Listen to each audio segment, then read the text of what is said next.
Hope you're all doing safe, amazing, and are really happy in your life. Today's video is going to be about the most important question: when do we insure? What kind of risks do we have to insure? So let's begin with what is a risk. Now, a risk is nothing but a deviation from the expected outcome, or in other words, it is the chance that some undesirable event might occur in the future, resulting in negative consequences. How do we manage the risk? So there are steps to manage the risk. First step is identify the risk. Find out what the risk is. I won't go into much detail about it this video. It will come in the upcoming videos. The next step is to analyze the risk. Now, analyzing the risk is done with two basic factors. One is the severity of impact, and second is probability of occurrence. These are the two factors that are used to measure a risk. Severity of impact, that is how strongly it affects you or can affect you. Second is probability of occurrence, how frequently it happens, how frequently it is capable of affecting you or your business. So, after you identify the risk and analyze the risk, all the scenarios come as part of four basic cases. The first case is when you have a high impact, high severity of impact, and a high probability of occurrence. Let's see the image. As you can see, if the man were to walk across, there is a huge probability that he'll get severely burnt. So, there is a high impact and there is a high probability of him hurting himself. In this case, it is best to terminate the risk or to avoid the risk. If I were to give you another example that was quoted in our previous videos, it is about the house.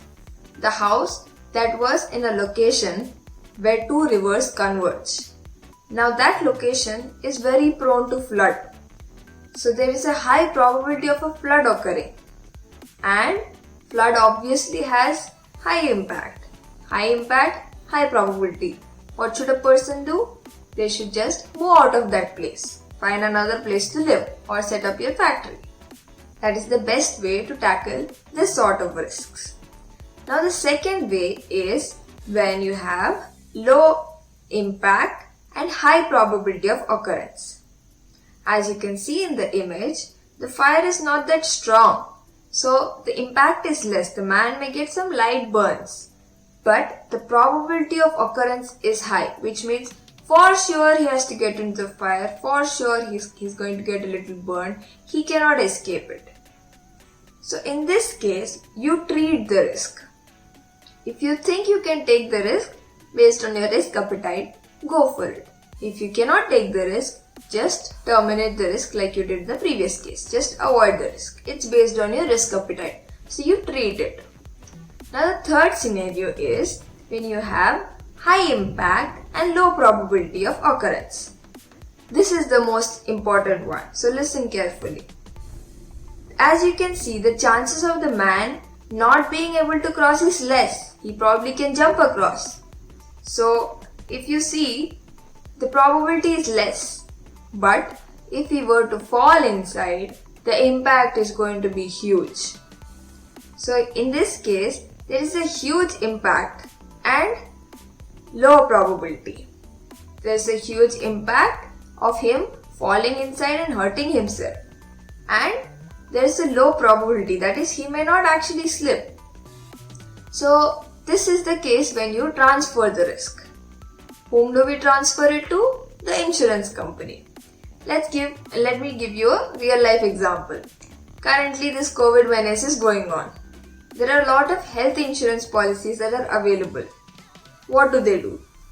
So it's like if you take the necessary measures, put on a mask, use sanitizers, not get outside as much as possible you avoid getting outside, you take all the necessary precautions, the chances are you may not get the infection. There's a low probability of you getting the infection if you take all the necessary precautions. But if you did get the infection, the impact is going to be high. At least financially it is going to be very high. In those scenarios, an insurance company can come in and help you manage it. They will come provide the monetary help for you. That is how you're transferring your risk to an insurance company. And this is the only scenario when you actually insure it. You insure your risk. Let's consider the last case. Low impact and low probability of occurrence. As you can see, the level of flames are low and it's not too long. You can happily jump across. Even if you did fall, the fire is very low. He can get away happily. So in this case, we tolerate the risk. I'll just repeat the 4 T's once again. First case, terminate the risk. Second case, treat the risk. Third case, tolerate the risk. And the most important of all, transfer, which is with the help of an insurance company. Now we know in which situation taking a policy is wise. That's all for today. I hope you understood when exactly do we need to insure. If you have any questions or doubts, feel free to mention in the comments below. I will surely attend to it. If not, in the next video, I am going to cover more about uberrima fide, or the utmost good faith. Insurance density, insurance penetration, insurable interest. Insurable interest is very important. And we'll also try to cover a few other concepts. I hope you're enjoying it and you're learning it just like I am. I'm not, also FYI, I'm not here to sell insurance policies. This is just purely an educational channel and a video. So you can surely watch it to learn along with me in this journey. Show some support. Like, share, comment, subscribe. Bye-bye.